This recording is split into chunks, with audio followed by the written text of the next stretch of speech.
Direct and indirect speech.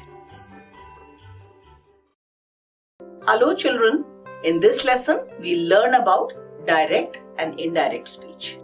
Look at this sentence. Sheila said, "I'm leaving at 6 p.m. In this sentence, the words enclosed in quotes are the exact words spoken by Sheila, who is the speaker. Such words are said to be in direct speech. Let's look at some features of direct speech. We can see that the words in direct speech are placed inside inverted commas. Also note that the first letter within the quotation marks is a capital letter. We can also see that a comma separates the quoted words from the rest of the sentence. The word said introduces the quoted words here. Such words are called reporting words in direct speech. Now look at this sentence. Sheila said she was leaving at 6 p.m. When the direct speech is reported to a third person later, we call it indirect speech. There are some rules we must keep in mind when changing a sentence from direct speech to indirect speech. Let's look at some changes in tense first. If the reporting verb is in the present tense, we do not change the verb in the quoted words.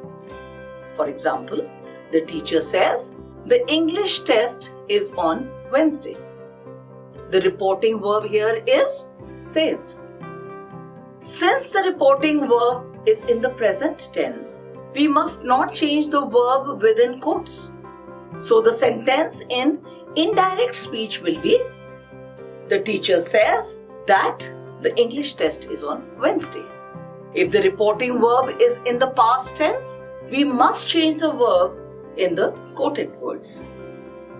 If the direct speech is in present tense, then the verb changes to the past tense in indirect speech. Look at this example. Sham said, "My parents are in Mumbai." This becomes, Sham said that his parents were in Mumbai. Here we change the simple present to simple past tense. Here's another example. Sheila said, "I'm going to play." This becomes, Sheila said that she was going to play. In this case, the present continuous tense is changed to the past continuous tense. How about this example now? Meera said, "India has won the match." The sentence becomes, Meera said that India had won the match. We can see the present perfect has been changed to the past perfect tense. Look at the next example now. What tense is the verb in direct speech in? John said, "Maria came late to class." The verb in direct speech is came, which is in simple past tense. In such cases, we usually change the verb to the past perfect tense in indirect speech. So, when written in indirect speech, this becomes, John said that Maria had come late to class. In case the verb is in the past tense, we must also make some other changes. Helping verbs such as can, will, and shall change to could, would, and should respectively. Words such as this, here, and now change to that, there, and then respectively. Instead of today, we say that day when using it in reported speech. Instead of yesterday and tomorrow, we say the previous day and the next day respectively. Here's an example.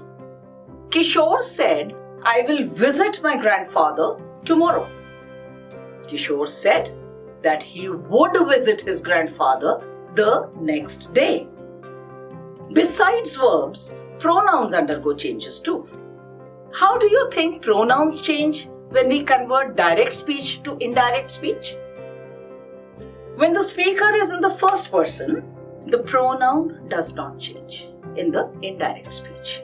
Look at this example. I said, I have eaten becomes I said that I had eaten. When the speaker is in the second or the third person and is talking about someone else, the pronoun in the quoted words does not change.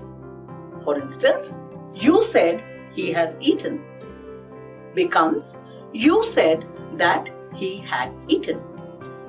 However, the pronouns in the direct speech change when the speaker is in the second or the third person and is talking about themselves. Here are some examples. You said, I have eaten becomes you said that you had eaten. He said, I have eaten becomes he said that he had eaten. If the speaker is a proper noun and is talking about themselves, then we must change the pronoun in the quoted words. For example, Asif said, I have eaten becomes Asif said that he had eaten. If the speaker refers to someone else by name, then both the pronoun and the verb in the quoted words change. For instance, the teacher said, you are being naughty, John, becomes the teacher said to John that he was being naughty. So many rules. Keep practicing until you get it. I'll see you again with more practice exercises.